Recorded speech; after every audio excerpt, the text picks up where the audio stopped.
You're listening to The Lead on News 24 with your host, broadcast journalist Graeme Rauby.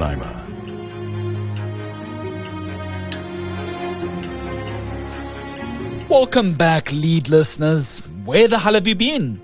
We're back after a brief break. Thanks so much for your patience.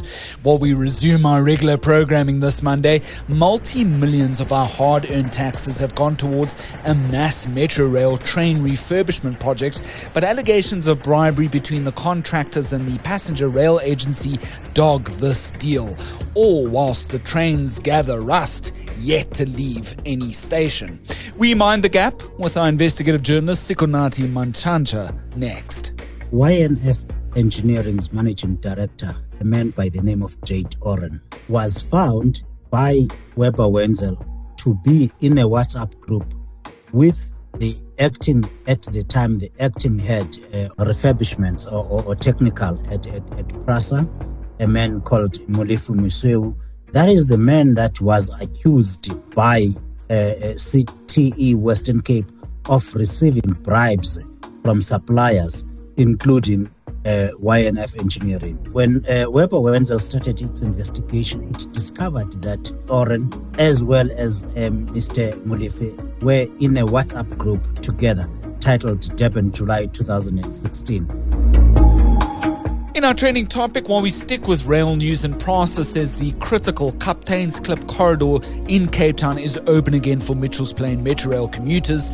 And finally, two well-known South Africans share their birthday today, whilst progressive MP Helen Suzman made her mark in Parliament. That's on this day in South African history, heard a little later. New episodes of The Lead air Monday through Thursday at 7 p.m. In Rauby's Pointers Braai quiz for today, who is the player of the match in the Proteas' nail-biting win against India in the T20 World Cup over the weekend? I'll give you the answer at the end of the show. My name's Graeme Rauby, this is The Lead, and this is the South African story.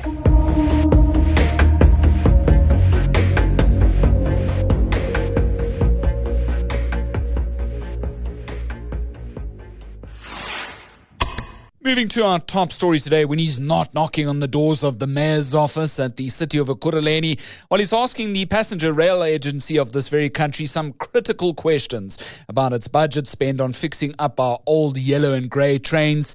Well, he's none other than News 24 investigative journalist. It's Sikonathi Mantshantsha. Unjani, it's nice to have you on the show again, brother. Thank you, Graeme.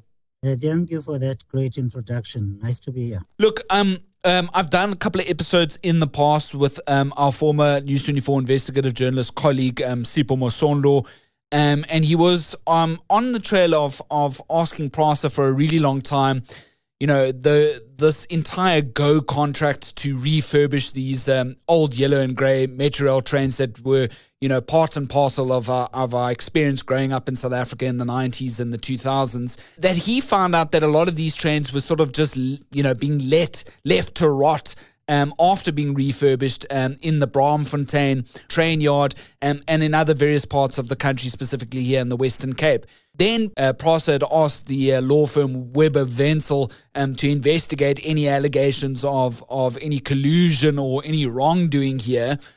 How come has it been so difficult now, because this has been in the works now for a couple of years, to try and get answers here? Why has it been so difficult to get hold of the findings of that Weber Wenzel probe, Sikonathi? We do have the interim findings, Graeme. What we do not have is the final report, which Prasa has said they have it under lock and key, and it is not for public consumption. They said they are implementing the recommendations of Weber Wenzel. The Department of Transport has also confirmed it has got the final report under lock and key, and that it is still taking legal action as to whether to release the report to the public or not, or to the media. Now, Graeme, the issue here is it's a whole year, it's more than a year since Weber Wenzel finalized that investigation, gave them recommendations which are all being kept secret, hidden from the public. Yet the public's money, taxpayers' money, is being spent left, right, and center by Prasa, continuing with that general overhaul program, which as you have said already, is really useless and wasteful expenditure, in the sense that they are busy repairing trains only to put them back in the sun again to rot away. Okay, so let's remind our lead listener, Sikonathi, what is the interim findings of the Weber-Wentzel probe reveal to us? And a key contractor here emerges in YNF Engineering. They've not liked the fact that their name has now been sort of leaked into the public realm of discussion here in regards to this investigation. How so? They budgeted 7.5 billion rand and ran a tender for this refurbishment and appointed 6 companies. The 7th, they were forced by a court ruling to include in this. They then allocated work to all 7 companies in the different provinces, particularly KwaZulu-Natal, the Western Cape, and Gauteng.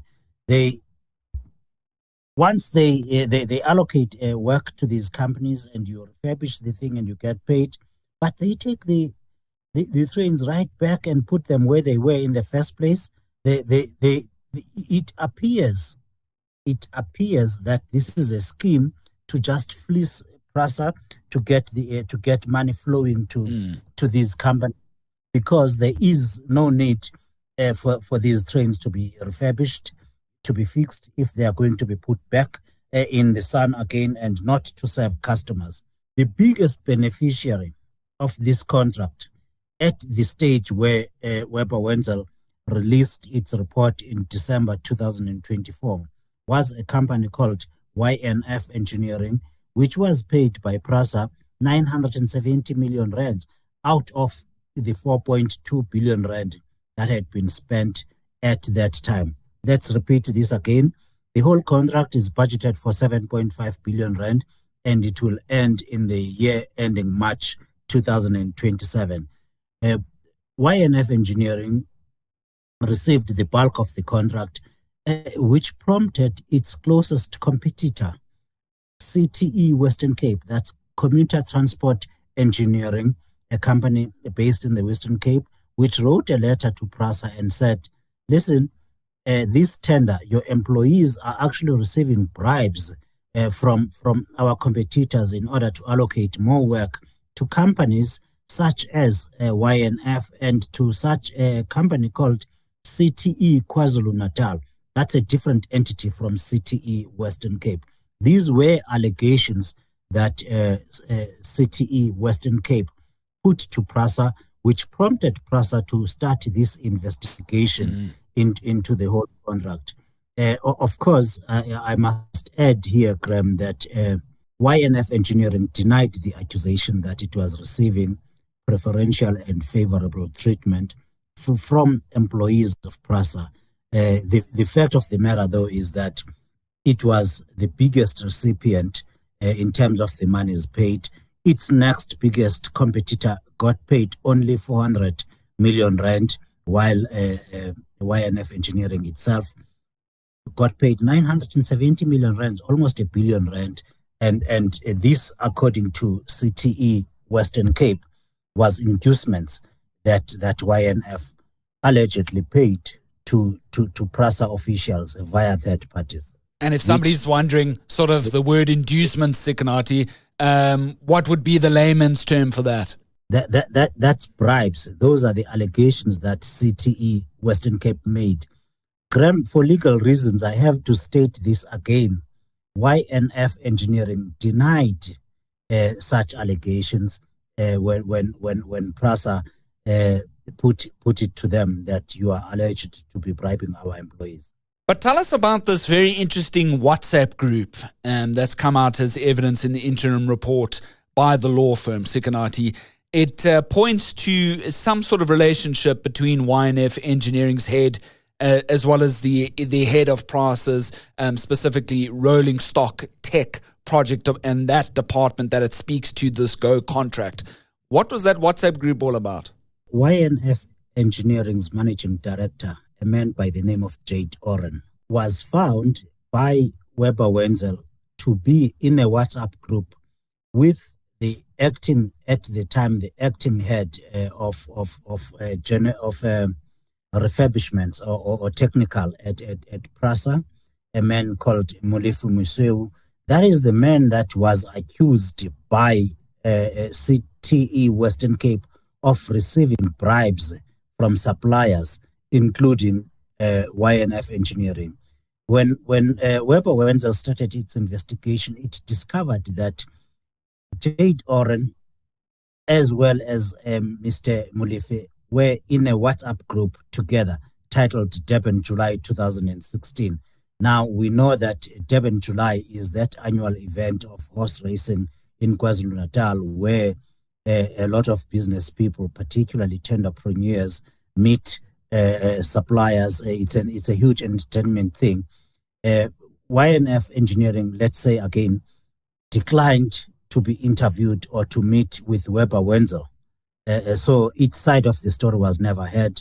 But the relationship that which seems to lend credence to City Western Cape's allegations is that they had personal relationships with Mr. Molefi, who was working for Prasa, and of course, Weber Wenzel found that is just one example where where YNF and Mr. Oren in particular may have had a personal relationship with this man.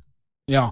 I mean, by the time that this show goes out, Sikonathi, one may argue that YNF Engineering's lawyers, legal team will be closely listening to this very show. Why is that? You've been very careful to make sure that their denials is the center point of our discussion thus far. But we do understand that there's quite a bit of context here because they don't like the fact that the interim report's findings have been ventilated thus far and that News 24's breathing down Prasa's neck for answers here. We understand that Mr. Oren's not taken very kindly to all of this. And his legal teams have been closely following any of our publicized publications in this regard, right? Graeme, thank you for raising that point. Let's remind the listeners. Our lead this morning is about the fact that YNF Engineering was the biggest beneficiary of that contract, at which point Prasa had spent 4.2 billion rands. This is by December 2024. And there were these allegations that, amongst others, YNF itself had bribed some Prasa officials, which YNF denied. When we conducted YNF to ask these questions and ask what they are doing, there were allegations that they were also price gouging, inflating prices beyond what had been agreed with Prasa, and that Prasa was turning looking the other way and just paying these inflated invoices. We put questions to Jade Oren of YNF Engineering to get their side of the story, and he flatly refused to answer our questions, to discuss this business, and actually went so far as to threaten News 24 and myself that if we so much as publish any story on this matter that makes YNF appear bad, look bad in the public's eye, they will sue us. And they went on and said, we will clean you out in your personal capacity and see if your editor will help you with this. They have refused totally to discuss their business. They have refused totally to discuss the allegations leveled against them, including allegations of bribery, including allegations of price gouging, inflating prices, and basically, really, if there's any credence to those allegations, they would have been fleecing the taxpayer through this contract. They have declined to comment and instead sent lawyers' letters threatening News 24 against publishing and trying to get Prasa's legal team to confirm that there was no untoward finding about YNF Engineering, which Prasa did not do. Prasa only confirmed that the contents of the report are only known to Prasa itself, and they distance themselves from our story and from our questions. Sure. Enough about YNF for now, because it's not as if the other contractors that are named as being major beneficiaries of this GO contract to refurbish these old yellow and grey Metrorail trains it's not as if they are not also have the finger pointed at them in terms of the overall allegations of price gouging. Can you give us an example of another of the contractors and what items they billed for and what the price differentiators were in the context of the findings thus far? The allegations that were made not only against YNF, but against its competitors as well, other companies that benefited from this, were that they were price gouging. This includes, for example, CTE KwaZulu-Natal, which Weber Wenzel found to have inflated some items by more than 2,000%. For example, they charged for an item 2,200% more than they should have. This was a company called KNPC in KwaZulu-Natal, billing Prasa 424,000 rands for a crank case that should have cost 19,500 rands. So it's by no means only YNF that has serious allegations leveled against them. All of these suppliers, I must say, also faced allegations that they paid inducements or bribes and had personal relationships with some Prasa employees, including Mr. Museu. So YNF is amongst them. But if you look at the fact at the amount that was paid to YNF for its work, it is more than double the nearest competitor at 970 million rands, whereas CTE Western Cape received 416 million rands in revenue or in work that it did for Prasa. So there were allegations against all companies that they didn't conduct themselves as well as they should have.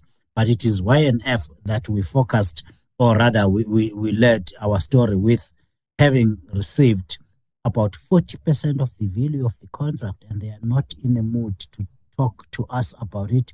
What have they done? We asked them these questions. What have you done about the allegations that your employees, that your company bribed Prasa's employees? What have you done about the allegation that your company, YNF Engineering, has actually fleeced Prasa in that it overcharged this company? There were also allegations, which I must again repeat, that YNF Engineering did deny, that it did work that was not contracted for. It obtained trained coaches that left Prasa without Prasa's approval, and were at YNF Engineering, and YNF worked on those and billed Prasa for work that Prasa had not contracted.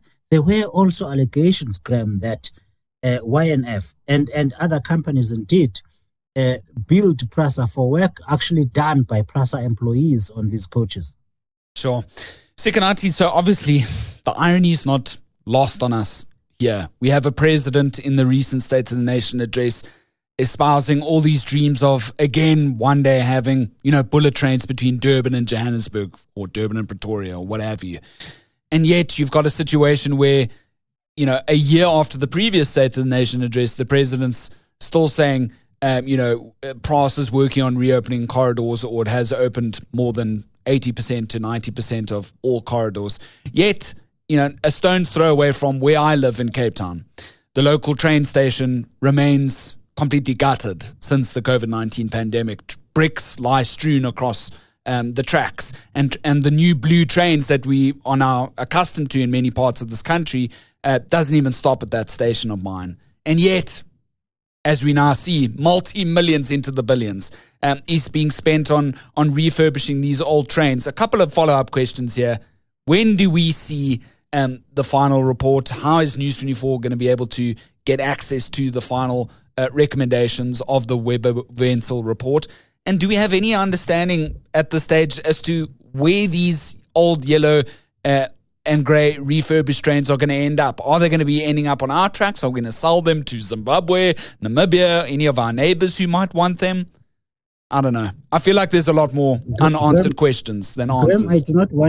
Graeme, I do not want to be disrespectful to the president, but talking about bullet trains or high-speed trains is a dream too far for his government. It's a dream too far for this president. It's literally dreaming. It's never going to happen. Agreed. When a government has lost capacity to run trains, I don't know how many hundreds of years ago that the first train got onto the tracks and did its job. South Africa has gone so backward that it cannot even operate basic passenger and goods trains. Prasa, as an example, confirmed to me that this financial year ended March 2025. March 2024, which is the last audited financial statement. They only moved 70 million passengers, and that's down from 500 million passengers 10 years ago.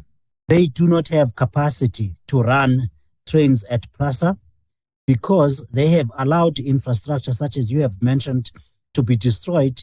In Gauteng, only 3 routes operate, whereas this industrial province used to rely on trains for the bulk of public transportation.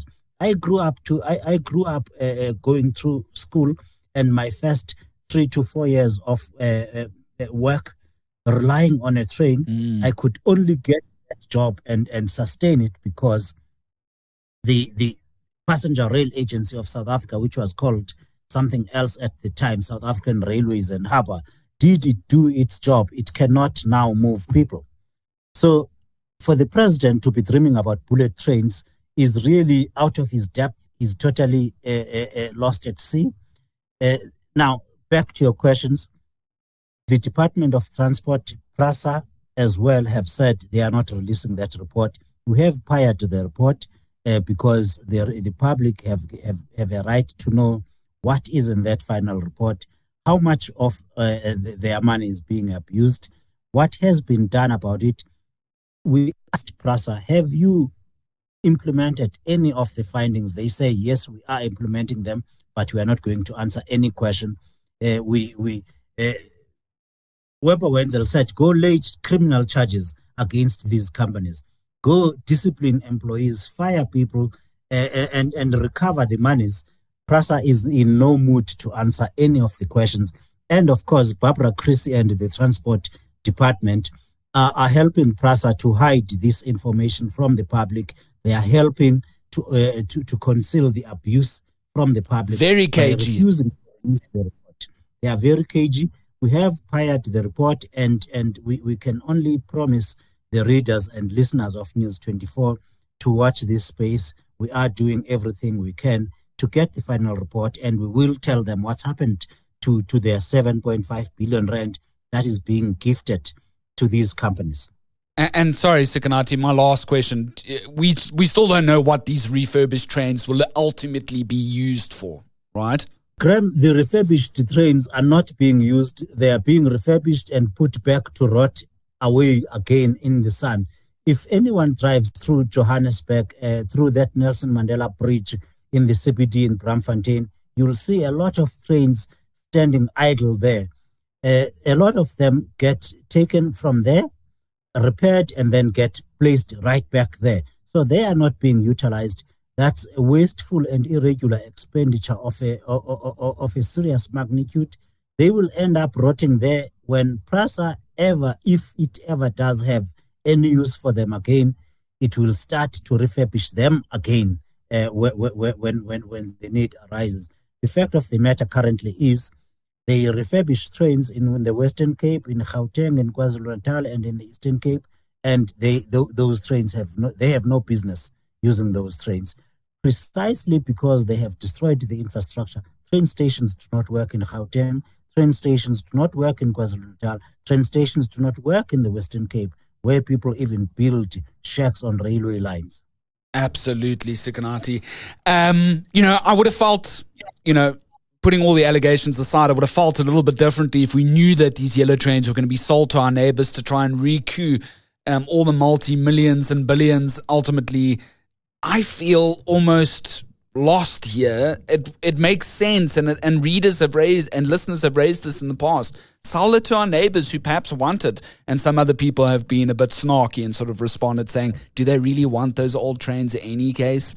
I don't know, man. Let's hope we can get some more concrete answers from the department in future. That's Sikonathi Mantshantsha, investigative journalist. If you'd like to understand the story a little bit more, please go and read Trains to Nowhere, how a firm scored millions as Prasa allegedly blew billions on old trains. And there's some very handy graphs there that are going to show you all the rundown figures as ventilated in that interim report by Weber Wenzel, and then you'll also see all these payments and how they all come together in this web of money whilst these trains are allowed to, as Sikonathi says, rot in the sun in Braamfontein. Nkosi kakhulu, I really appreciate it. We'll chat again soon.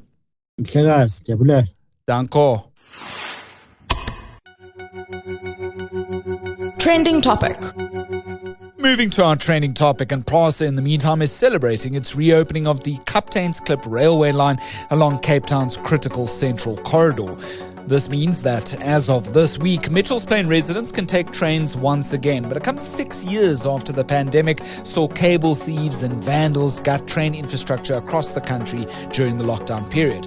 Now, Prasa says this is the final phase of reopening Cape Town's Central Line. It's a hugely important conduit for the Cape's working class, following apparent delays in relocating shacks built on tracks or around tracks, continued vandalism, and supply chain issues. Now, stations along Philippi, Lentegeur, Mitchells Plain, and Kapteinsklip are connected once again, still with a shuttle service running between Kapteinsklip and Philippi. Now, Cape Town Mayor Jordan Hill-Lewis has welcomed this development, hailing it as the latest step in rail devolution talks with the national government. The DA-led city's long been pushing to take over rail as its competency, with lots of anticipation for the Transport Ministry's master rail plan due to be released, hopefully soon. The city's own studies reveal that if the metro were to directly control passenger rail here, it'd be best to continue subsidizing this with national government funding help. It hopes to create a one-ticketing system linking the MyCity buses with Metrorail in the years to come. What say you? Is this a pipe dream like the president's ambitions for bullet trains? Drop us a comment below.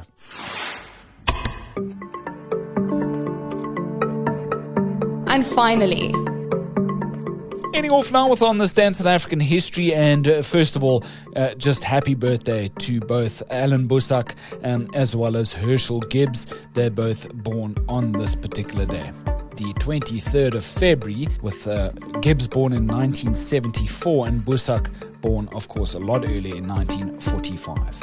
Well, our attention turns to 1962, where Progressive Party MP Helen Suzman stood up in an all-white parliament to condemn the Immorality Act, warning that it was spreading misery and turning policemen into so-called peeping toms.